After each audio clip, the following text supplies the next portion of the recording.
We didn't know the alien sisters' high-grade combat scanners would interpret human bone density as an illegal nuclear warhead until the palace security walls dropped titanium blast shields over every exit, trapping us in a room with 100 loaded plasma cannons. That was the exact hook the universe used to turn a simple clothing dispute into a sector-wide red alert. I'm Marcus. I'm a deep space rescue mechanic who spends most of his life dragging broken ships out of black holes. To the Valari, an 8-foot-tall aristocracy of elegant, avian reptilian elites, humans are nothing but fragile, unarmored pets. They are squishy primitives who are supposed to drop to their knees the moment an elite enters the room. But 10 minutes ago, the highborn alien sisters, Vanya and Lyra, cornered me in the Imperial docking bay. They had just scanned my chest, and their data pads were flashing a violent, blinding purple. Alien species are built entirely on cold math and external technology. To survive high-gravity combat, their elites wear massive, motorized power armor suits. When their sensors registered my wide shoulders and the solid mass under my tattered workshirt, their clinical computers reached a terrifying conclusion. I was concealing a piece of outlawed, high-grade military kinetic armor. The older sister, Vanya, stepped forward, her iridescent silver scales flaring a hot, defensive crimson as she leveled her heavy sidearm directly between my eyes. Her mechanical translator droned out a wet, rhythmic rasp. The contraband threshold has been completely breached, the machine automated. Your unapproved kinetic frame violates Imperial security protocol. Remove your battle suit, human. Walk away from the console.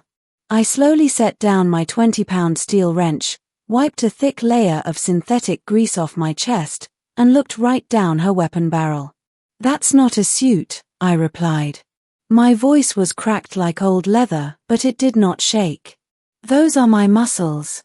All caps for emphasis can't describe the absolute, paralyzing disbelief that gripped that entire command deck. The younger sister, Lyra, actually gasped, her scanner pad trembling violently as she forced a localized bioprobe directly over my bare arms. She was looking for servos.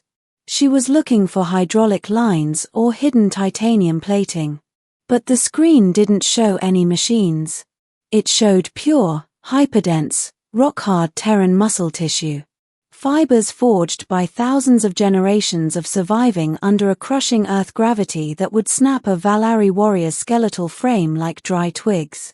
Without factories, without credits, and without their precious tech, my biology had built its own armor. It's entirely organic, Lyra whispered, her translator buzzing with static panic. There are no cybernetics. The primitive is the weapon. The 8-foot-tall royal guards standing at the airlock broke formation, backing away by 2 full steps into the shadows. Their entire galactic math, their spreadsheets, and their cold logic completely shattered in a fraction of a second. Alien empires assume that real strength must be manufactured in a factory. They think if you strip a human of his technology, he is entirely defenseless. They forgot that when the universe throws a brutal environment at humans, we don't change our suits. We change our bodies. Vanya slowly lowered her plasma pistol, her mandibles twitching in a rare royal gesture of profound terror and absolute respect.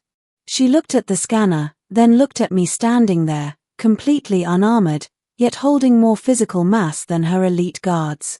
The galaxy looks at your soft skin and assumes you are weak, Vanya muttered, her voice dropping into a low, echoing frequency. They assume you run on the same cold calculations that we do. But your biology is literally built for the meat grinder. The universe thinks everything can be solved with clean numbers, programming, and spreadsheets. The alien empires look at our open, unarmored hands and assume it's a sign of submission. But they forget that our raw, stubborn physical resilience doesn't run on batteries. Because when you think you've cornered a fragile, helpless ape, you might just find out he's the strongest thing in the room. So, next time you tell a human to disarm, Don't wait to see what's underneath. Just run.